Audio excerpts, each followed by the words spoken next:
Driving through Apache Junction, I hit the open road, elevation rising as the street lights from the quaint Arizona town get smaller in the rearview. Jagged mountain peaks stretch toward the sky, one after the other, like a sentinel standing watch over the desert below. I round the bend on AZ-88 and immediately feel something change.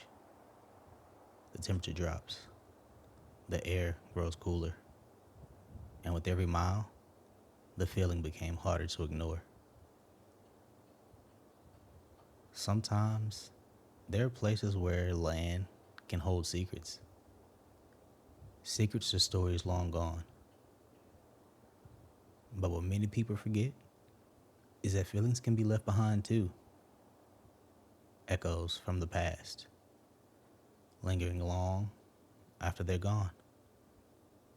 And here, among these mountains, those echoes remain. A history of death, disappearance, and a cursed treasure buried long ago. So turn down the lights, get comfortable, and join me as we explore the dark history of the Superstition Mountains. Welcome to the Book of Lore.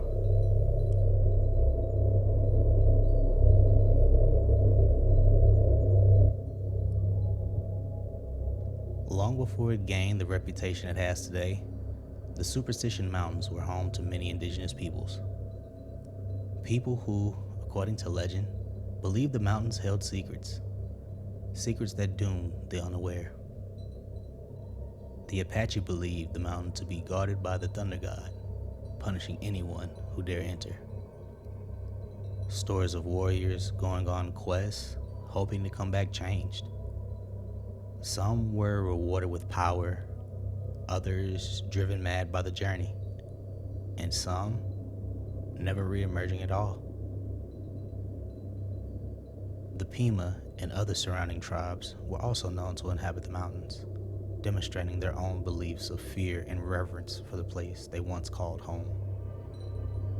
And according to the tribe, there is a crater on the mountain that led to the underworld, with creatures that emerged to hunt humans who strayed too far into the peaks.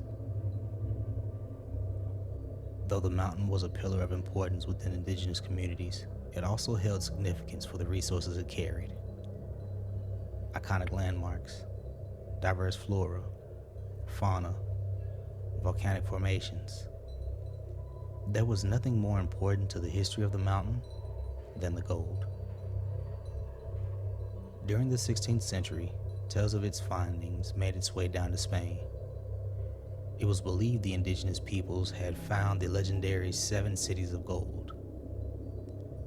Between 1540 and the early 1800s, several expeditions were sent out seeking the valuable metal, though most ended in tragedy.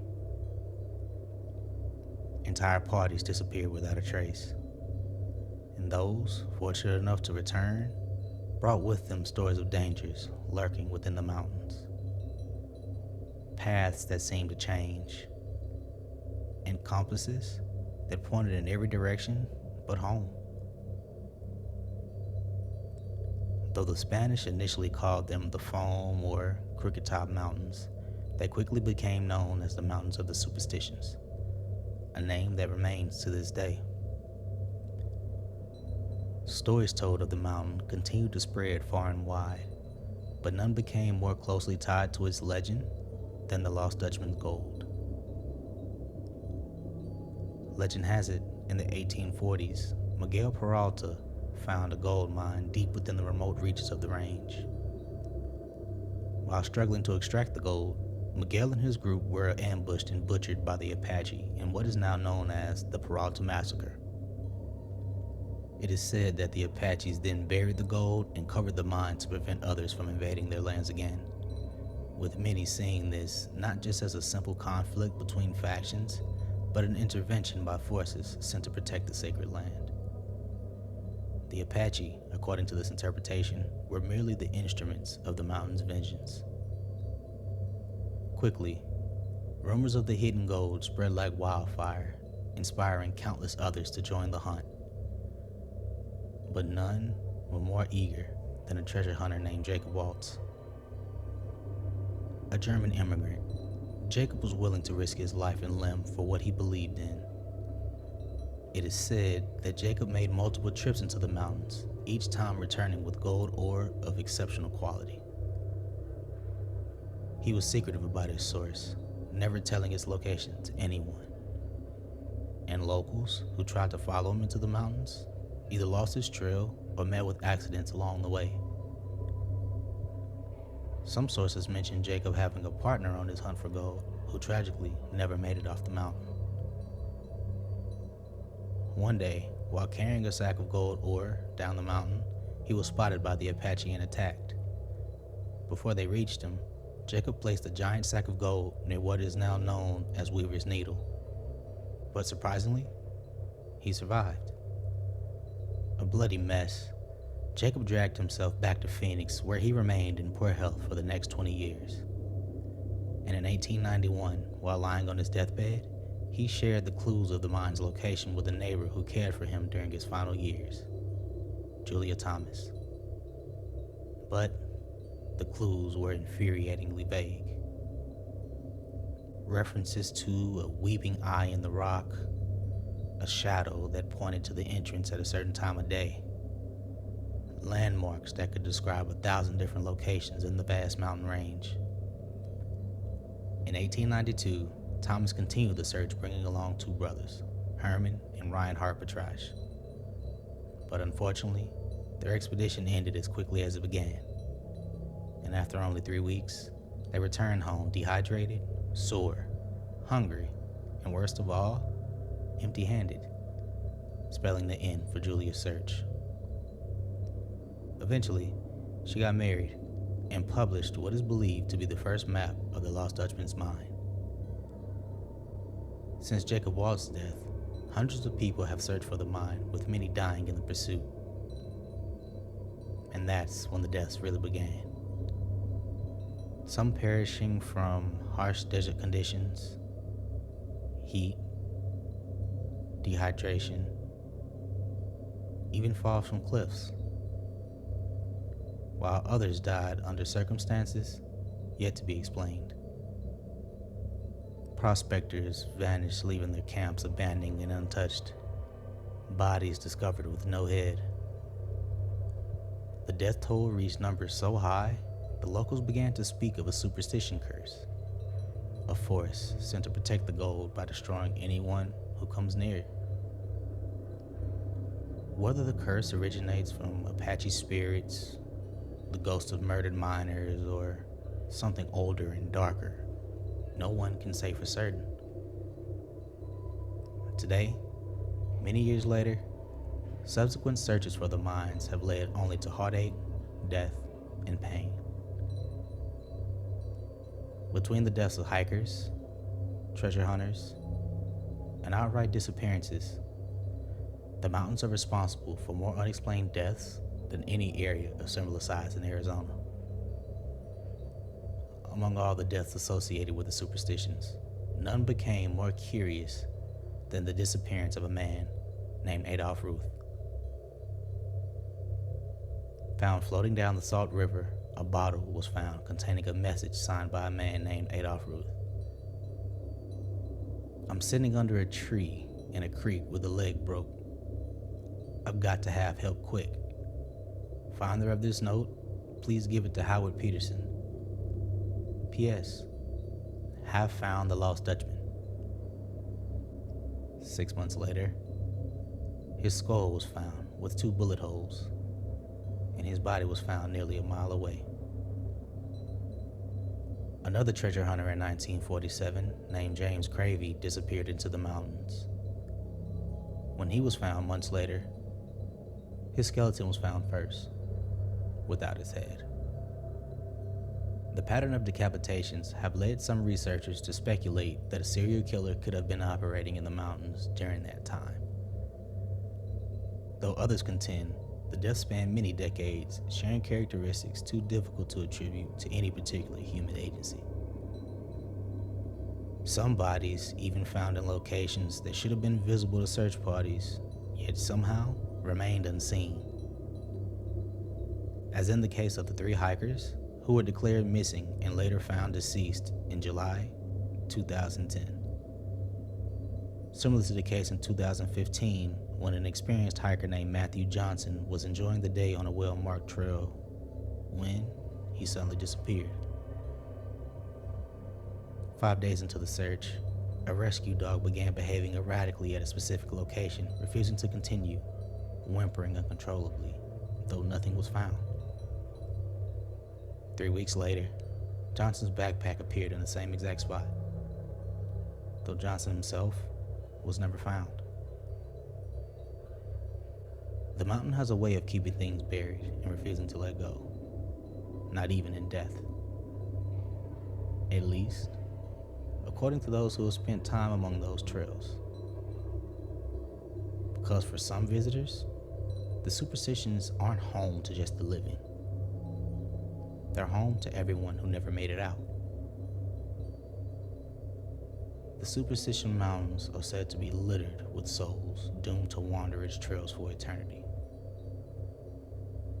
None more commonly reported than those who died in the hunt for gold. Souls of soldiers, treasure hunters, and hikers, all lost on their way home, with many reporting sightings of shadowy figures with lights bobbing along the ridge lines, illuminating the night ahead. Some hikers have reported encountering prospects who seem confused or lost, asking for directions on how to make it back home, only to vanish when the hiker looks away. Others have been on trail when in the distance, they hear the rhythmic clank of metal striking rock, only to catch a brief glimpse of an apparition's axe striking a rock before wisping away, further cementing the Superstition Mountains as one of the American Southwest's most enduring haunts. But perhaps the most unsettling reports involve creatures that shouldn't exist at all. Animals that move wrong, coyotes standing where no coyote should stand, owls whose eyes seem far too human, wolves that appear one moment only to vanish the next. Whatever the truth may be, many who enter the Superstition Mountains leave convinced something is watching from the darkness. Strange lights have also been reporting in the Superstitions. The Apache believed them to be a manifestation of spiritual activity, with many Spanish explorers recording seeing lights moving through the mountains at night, and visitors continuing to see the phenomena to this very day. They are known to take various forms. Some appear as single orbs, floating through canyons and peaks. Others manifest as multiple lights dancing around one another through the Arizona night sky, with some even reporting to see beams of light emerging from the ground or from cliff faces as if illuminating something hidden within the rock. After centuries of stories, disappearances, sightings, and deaths, the mystery remains unsolved. Maybe there is no curse. Maybe there is no lost mine.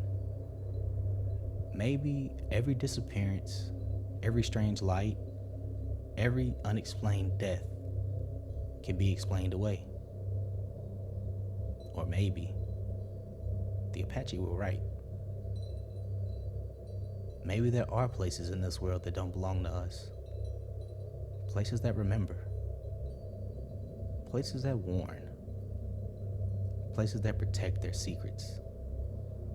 And if that's true, then somewhere among these peaks, the Superstition Mountains are still standing watch. And perhaps that's why the mystery has endured for so long.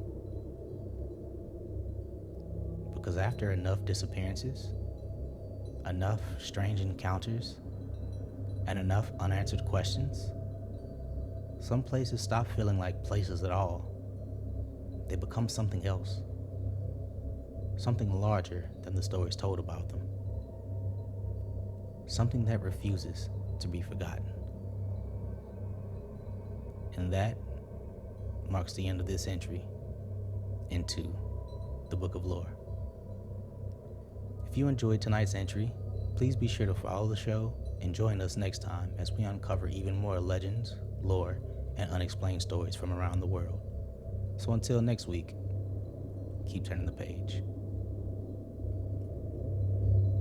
Before we close this entry, I'd like to hear from you.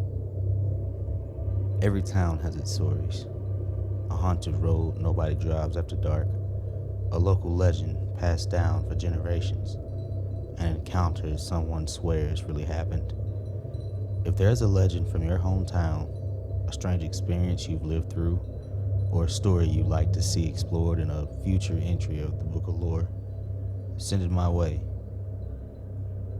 Some stories refuse to stay buried. Yours might become the subject of a future entry.